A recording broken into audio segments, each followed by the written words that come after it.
it's time to go racing. It's a charge to turn number 1. It's going to be Hammer on the left of your picture. It's going to be Cove on the right of your picture. It's a drag race off the line. It's lights out and away we go for round 8 here in Spain. And Hammer gets the better start of the two of them as they make the way up the hill. Now as they're headed towards the breakers, though, you can see, in fact, Cove having a slow start. He's got Parker looking up the inside, but Parker defending more versus Thomsen. Parker loses the rear of the car on cold brakes. Car goes sideways. Everyone negotiates their way around the AI Race Summaries machine. And as they make the way down to the braking zone for turn number 2, which goes to be Lazarus side by side here with Watzig, as Watzig having a slow start, but Corey Lazarus leap into the charge here. But as they make the way in towards turn number 4, side by side for them, and it's side by side between Cope there and Hammer as they make the way through, and Cope takes the lead this race as they make the way towards turn number 5. As we see Watzig looking now to try and hold off here with the move for Corey Lazarus as they head in towards turn number 9.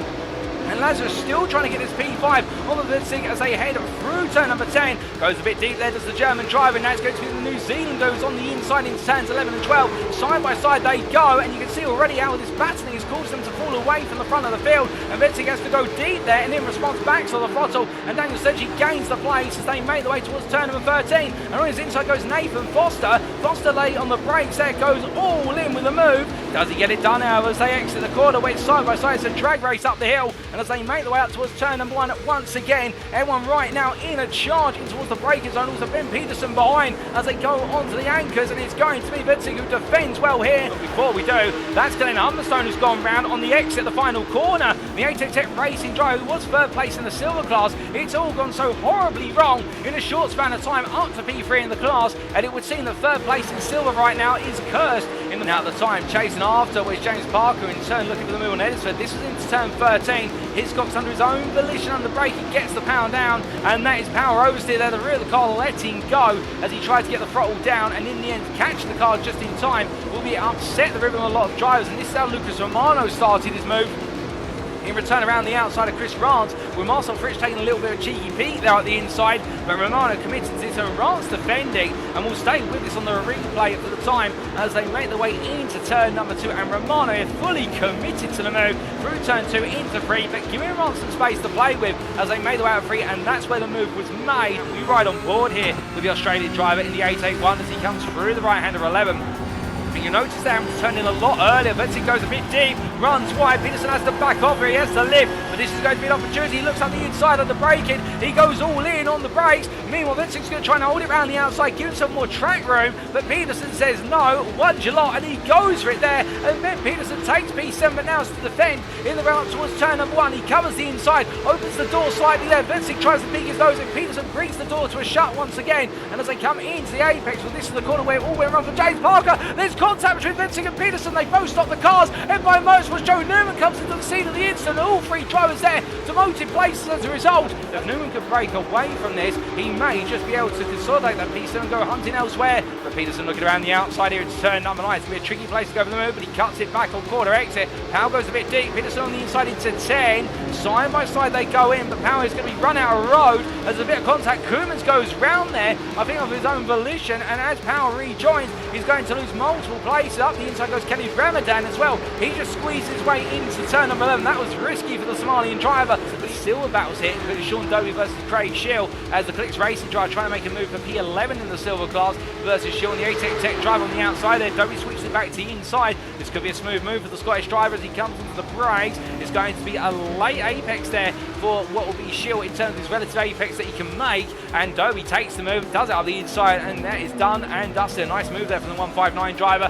But meanwhile, we look for the silver class to the gold class here. Battle for P3 commences, and it is Danny Lee versus Patrik Thomsen. And well, we can tell you that it was Lee who was trying to make the move initially on Thomsen, but now Thompson's come back at him as they make their way up the hill. But Danny Lee is really feeling fighty today as they come for 11 and 12. Lazarus there just a little bit tired of the front end. You can just see that the car not wanting to turn in, so just deciding to let it go, taking a bit more of a general approach. Lee goes deep, however, and this is where Lazarus could go for the move as Lee tries to get the power down in haste, putting even more oversteer onto the back of the car, and as the tank slapper calms down, they charge them out towards turn number 1. Lazarus gets ahead. Lee's going to be right in the toe there. It's 1.5 tenths between them. Lee thinks about it, but decides against it, and Corey Lazarus takes P4. It's all the pleasure to have you with us. But here as they come for turn number 5, Pederson looks up the inside of Newman, and well, was there contact between the two of them? My gut gut feeling says there may have been some contact, but it looks though there Pederson are really trying to look for a move that was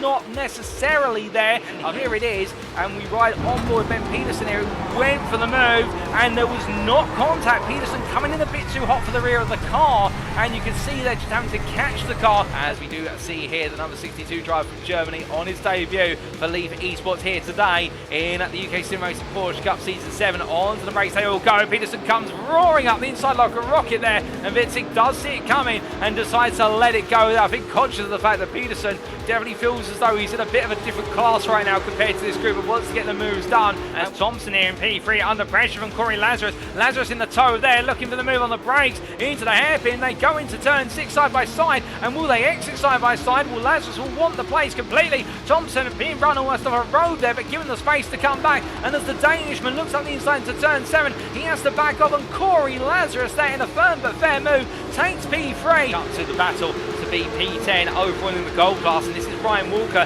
He holds on to the coveted position right now as he has got a long pack of cars behind him, and he runs wide out turn number 4, catches the car before it goes waywards, and well, that's going to be James Parker around the outside, and Parker does not need an invitation to take a place off him. But meanwhile, speaking of places and battles for high positions in the battle for P2 in the silver class, here it is still, and it's still Eddisford ahead of Rance as they come out turn number 8 and into 9, and Eddisford once again under intolerable pressure as they make their way for the right-hander, and it's going to be Rance up the inside there with a cutback as Eddisford goes slightly deep. Now Eddisford tries to do exactly the same to Rance. He'll have this in the run to turn 11. Surely he's going to be on the inside, and Rance will have to back out. They go side by side through the fast right-hander. Rance goes to the gravel, and Eddisford retakes P2, literally dishing out a bit of medicine just served to him.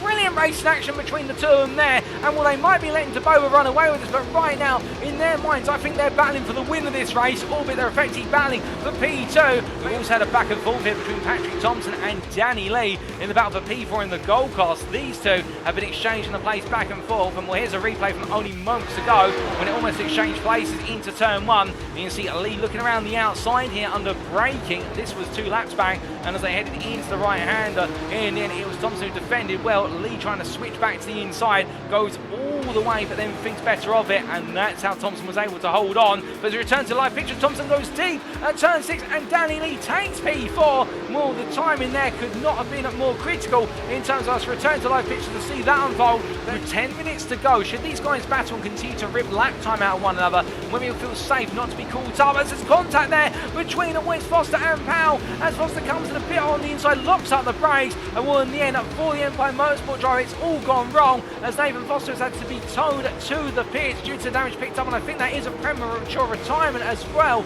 as a result of that contact. He can potentially gain some more overall places. Greaves will be hoping that Romano just stays there. The DBR driver, however, has other ideas as he looks potentially for the move here into turn number 10, and well, we are hearing that Foster and Cooper's both in the pit lane as we see Greaveson go wide at turn number 9, and in doing so, Adam Greaveson drops behind Lucas Romano and drops out of this battle, and it buys Chris Rance a bit of breathing room. We look back to the battle for P2 here in the silver class, and once again, whilst it's the battle for P15 overall, it means so much more to the pair, as we are hearing that both Nathan Foster and Emil Cummins have had to be retired. But meanwhile, Eddisford there is a slow run through turn number 11 into 12, and Rance goes up the inside immediately, and well, for Chris Eddisford, it falters at the final stages there. We may see the race end here on lap 26. It's going to be very close. We're going to wait to see if the checkered flag is called here, or whether it'll be a white flag. It is a white flag just about with 2 seconds to go. We are on to a 27th and final lap here on the Circuito de Jerez in Spain, and as Thomas Cope crossed the line, now this is also going to throw another conundrum in the works. I wonder if any teams have planned for a 26 lap race, and Cope literally creeping across the line with 2 seconds to spare. That's look to Chris Eddisford here. He's all back over the rear of Chris Rance in the battle for P2 in the silver class. They go on to one more lap, and that is Adam Greaveson who goes round out to the final corner, and Alex Hiscox takes P4 in the silver class. He makes his way on through, and Thomas Cope will return to winning ways after his holiday. He comes on through to take your checker flag, and with it, Olympus Esports Vanguard's Thomas Cope is your winner in the round 8 endurance round here at what is the Circuito de Jerez, ahead of Phillip Hammer P2. It'll then be Corey Lazarus P3, and it'll be Jeremy Debova who makes it another win for DBI Bowman Challenge, and a championship lead that only ever continues to grow for the 14 driver. He takes a silver class win, best of the rest P11 overall. It's then Chris Eddisford who in a surprise turn takes second place in the silver class. We're not quite sure what's happened, but it looks as though he's taken the place. Alex Hiscox will recover to the podium in the silver class. I think Rance has run out of fuel when the Team Wales drive comes on through there to complete the silver podium. Rance is P4, but he's definitely out of fuel. The UKSimRacing UK drive just didn't have enough left.